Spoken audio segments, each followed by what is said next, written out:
One more, ah. Oops, wait lang. Lumayo ka dun sa original key ng tono mo. So, ito yung tono natin. Sa aking pag-iisa. Dapat ito. Ala-ala ka. Okay. Chop by chop, ha. Little by little ang gawin natin para makuha mo yung tamang tono. Oh, matagal mag-aral ng kanta, no? Sabi ko sa'yo eh. Pero consistent. Motivate yung sarili, sipagan natin, makukuha mo yan.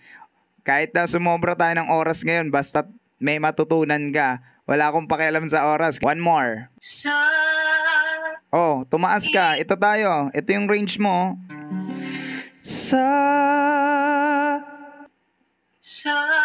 Baba konti. Sumobra. Yan. Tuloy. Sa aking pag-iisa. Di ka bumaba. Saka mo na i-apply yung yung kulot. Wag mo i-apply yung kulot. Doon muna tayo sa normal. 'Di ba? Dito tayo. Sa aking pag-iisa. Yun muna. Okay. Sa aking pag-iisa, ala-ala ka, bakit hanggang ngayon ay ikaw pa rin sinta? Wait lang. Pinigil mo yung boses mo daw. Huwag mo ipigil. Ibuka mo yung boses mo. Bago ka kumanta, gawin mo, which is, di ba sabi ko sa'yo kanina yung 5 types of vocal placement natin? From diaphragm, chest, throat, nasal. Bago ka kumanta, hinga ka ng malalim. Hindi too much, ha. Relax lang ang balikat. Straight yung body mo para hindi ka mahirapan. Expand yung tummy konti. Yung kaya lang ng tummy natin. Wag sobrang expand na exaggerated. Parang ganito. Pakita ko sa'yo. Ito.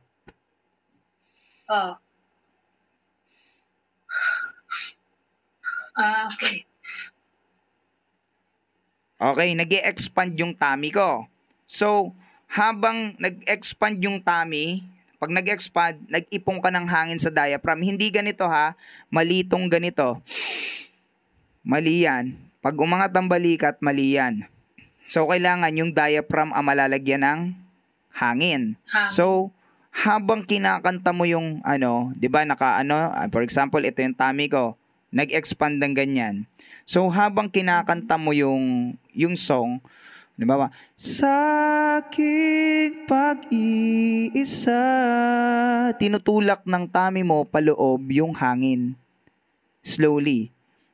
Then, kapag may rest, kapag may pagkakataon na walang lyrics, magnanakaw ka ng hangin. So, tinulak mo paloob slowly, tapos, hinga ka ulit,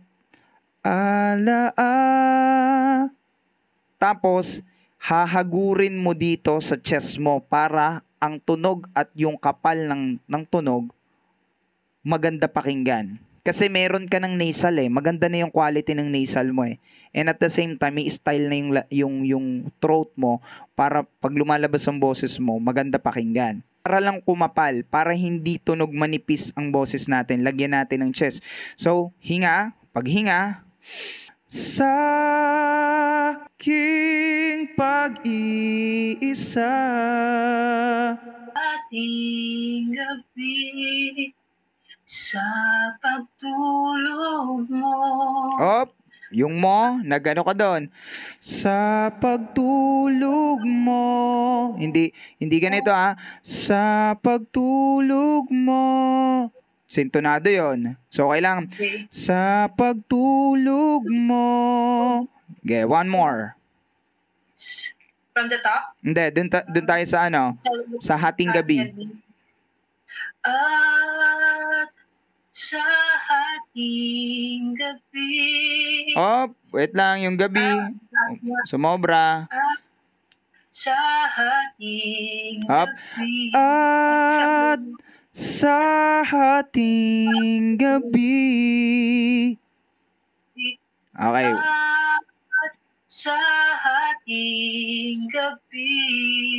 Nice! Huwag mong limutin. Op, wait lang. Kailanman ika'y inibig ng tunay. Tama yung ano, tama yung ginawa mo. Pagdating ng chorus, nag-iba ka ng tono. Tumaas ka lalo eh. Hindi, ganito lang. Bibig ng tunay, huwag mong limutin. Pag-ibig sa akin. Okay, sige. Doon tayo sa kailan may ikay. Kailanman ika'y Hindi siya masyadong 100% perfect. Pero, dahil nag-uumpisa pa lang naman tayo sa lesson natin, so, tawag dito, magandang panimula kasi nakukuha mo kagad yung tono. Tono na kukuha mo kasi hindi ka bingi sa tono. Tinatawag na tone deaf, which is sakit yan eh. Sakit yan na hindi, yung tenga ng isang tao hindi nakaka-recognize ng tono. Meron naman kasing hindi siya tone deaf pero hindi niya kayang sumabay sa key ng instrument. Kat ikaw, kaya mo. Kaso nga lang, nakikarried away ka minsan, lumalayo. Biglang dapat ito yung tono mo, huwag mong limutin. Nandun pa rin ako sa key, di ba? Ngayon ang nangyayari, pag inibig ng tunay, huwag mong limutin, tumaas ka. Pero tama pa rin yung tono mo, tumaas ka lang dun sa original key. Kaya nangyayari, kaya tayo may tinatawag na sharp and flat. Kasi ang flat and sharp, hindi naman siya sintonado eh. Kahit even kaming mga gabi-gabi kumakanta, araw-araw namin ginagawa ang pagkanta, pagdating sa live, hindi talaga maiiwasan ng flat and sharp. Pero, practice makes perfect, diba? Meron nga ako dati, kahit ako, even ako, pumipiyok ako, Ate Beth, pumipiyok ako dahil sa gabi-gabing kanta, tapos nagtuturo pa ako, puyat pa. Pero, awa naman ng Diyos, kapag nagpe-perform ako, hindi doon ang pagpiyok ko. Usual, sa pag nagtuturo na ako, nagsasalita, tapos bigla akong kakanta. Minsan sumasabi talaga. Kasi, tawag dito, dati, frustration ko talaga yung mga hit note din dati. Grade 6 ako noon. Grade 6 ako practice until nung surround ako sa mga singers. Kasi yung father ko musical director siya. So, ngayon, surround ako sa mga singers. Contest, pumiyok ako. Naranasan ko yan. Ano pa ako noon? Siguro mga teenager. Hindi ko makalimutan yun. Sobrang sakit ng loob ko. Sobrang sama.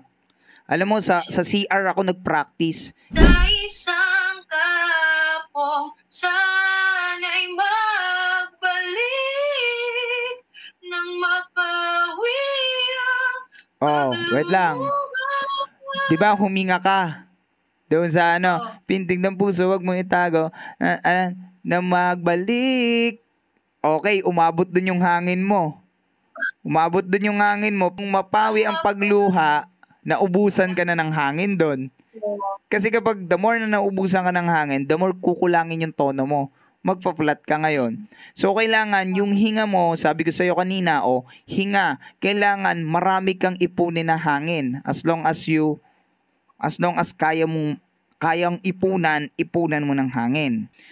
Kailangan, yung paghinga mo, ipunan mo ng maraming hangin agad, tapos huwag mong iubos agad doon sa part na, 'di ba? Huwag mong limutin pag-ibig sa akin na iyong pinadama. Hinga. Pintig ng puso. Tipid ang pag-release ng hangin. Pintig ng puso, huwag mong itago sa isang kahapong sana'y magbalik. Para maipit mo pa, mabuga mo pa siya. Konti-konti lang. Para ka nagpapasingaw ng hangin sa bola. Sa balloon. Konting-konti lang. Marami pang pagdadaanan. Huwag mong pansinin ang mistake. Kumanta ka lang ng kumanta. Kasi kapag malalaman mo yan marirealize mo yan na i-record mo yung sarili mo palagi para maiko-compare mo. Kumbaga parang yun nga, day 1, nagbuhat ka, nag-gym ka.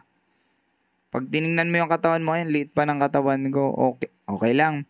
Consistent lang, tuloy-tuloy lang. After ng ilang months or after 30 days, kinumpara mo yung day 1 mo sa 30 days pero consistent ka. Ang laki pala ng improvement ko. Mapapaganong ka.